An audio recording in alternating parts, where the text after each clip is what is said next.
Good morning, everyone. We're coming on the air because President Biden is addressing the election. Let's listen. Please. Thank you. Good to see this cabinet and the staff together here.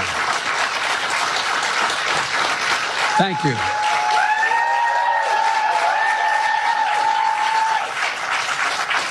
Thank you, thank you, thank you. Please. Thank you, thank you, thank you. It's good to see you all. Particularly good to see my granddaughter sitting in the front row here. Hi, Finn. How are you, honey? For over 200 years, America has carried on the greatest experiment in self-government in the history of the world. And that's not hyperbole. That's a fact. We're the people. The people vote and choose their own leaders, and they do it peacefully. And we're in a democracy. The will of the people always prevails. Yesterday, I spoke with President-elect Trump to congratulate him on his victory. And I assured him that I'd direct my entire administration to work with his team to ensure a peaceful and orderly transition. That's what the American people deserve. Yesterday, I also spoke with Vice President Harris. She's been a partner and a public servant. She ran an inspiring campaign, and everyone got to see something that I learned early on to respect so much, her character. She has a backbone like a ramrod. She has great character, true character. She gave her whole heart and effort, and she and her entire team should be proud of the campaign they ran. You know, the struggle for the soul of America, since our very founding, has always been an ongoing debate and still vital today. I know for some people, it's a time for victory, to state the obvious. For others, it's a time of loss. Campaigns are contests of competing visions. The country chooses one or the other. We accept the choice the country made. I've said many times, you can't love your country only when you win. You can't love your neighbor only when you agree. Something I hope we can do, no matter who you voted for, is see each other not as adversaries, but as fellow Americans. Bring down the temperature. I also hope we can lay to rest the question about the integrity of the American electoral system. It is honest, it is fair, and it is transparent. And it can be trusted, win or lose. I also hope we can restore the respect for all our election workers who busted their necks and took risks at the outset. We should thank them.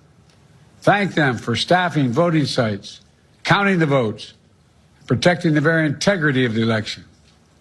Many of them are volunteers who do it simply out of love for their country.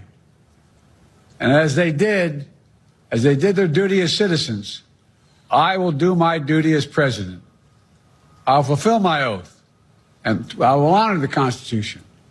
On January 20th, we'll have a peaceful transfer of power here in America. To all our incredible staff, supporters, cabinet members, all the people who've been hanging out with me for the last 4 years, God love you, as my mother would say. Thank you so much. You put so much into the past 4 years. I know it's a difficult time. You're hurting.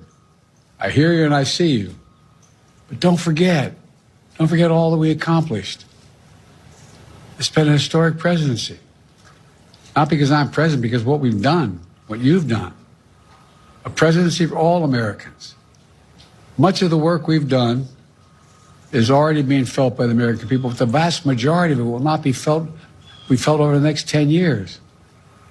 We have legislation we passed that's just only now just really kicking in. We're going to see over $1 trillion worth of infrastructure work done, changing people's lives in rural communities and communities that are in real difficulty, because it takes time to get it done. And so much more. It's going to take time, but it's there. The road ahead is clear, assuming we sustain it.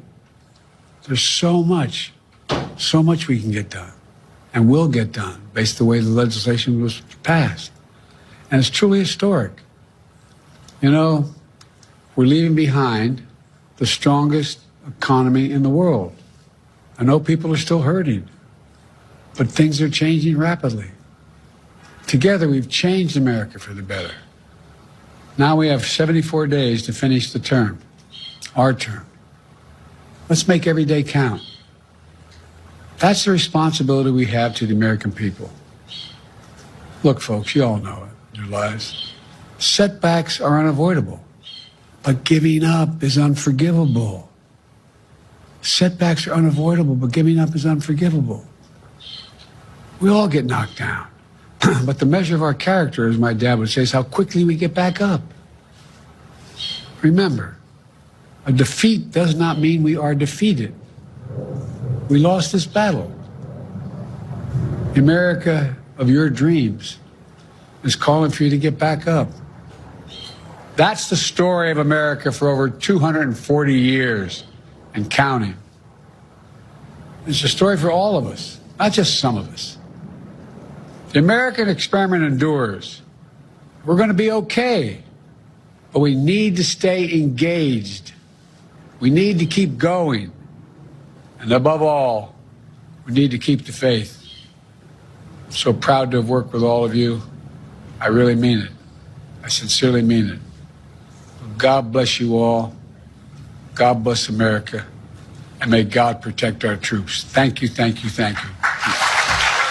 President Biden in the Rose Garden to applause there at the White House. His first comments after the election, the loss of the election by Vice President Kamala Harris. President-elect Donald Trump, he spoke at the phone call with him. He spoke of the vice president as well, calling her a partner, a public servant, saying the country got to see a side of her he has known since he began working with her. Her character, her true character, he said Kamala Harris gave her whole heart, that she should be proud. But of this election, he said, we accept the choice the American people have made. And he went on to say something we have heard from him before. You can't love your country only when you win. You can't love your neighbor only when you agree. I want to bring in our chief White House correspondent, Mary Bruce. Mary? David, this was a chance for the president to speak to what we know is a very divided country. And as he said, to assure, his supporters, Kamala Harris's supporters, and also those who voted for Donald Trump, that it is going to be okay, as he said, that this is how democracy is supposed to work. You heard the president there reiterating his commitment to a smooth transition, of course, drawing a contrast with how the last transition went, of course, Donald Trump refusing to participate in that. But you heard the president saying, as you said, you can't love your country only when you win, and also making a plea really for unity, to bring the temperature down, he said. And he went on to say setbacks are unavoidable, but giving up is unforgivable. And David, it is notable that he did offer a bit of defense of his own administration and his own agenda and policies there at the end, especially on the economy, given that what we saw from so many voters across this country can really be interpreted as a rejection of what this administration has done. Mary Bruce at the White House. Mary, you're absolutely correct there at the end there in talking about the president and the central challenge of this election. Mary, thank you.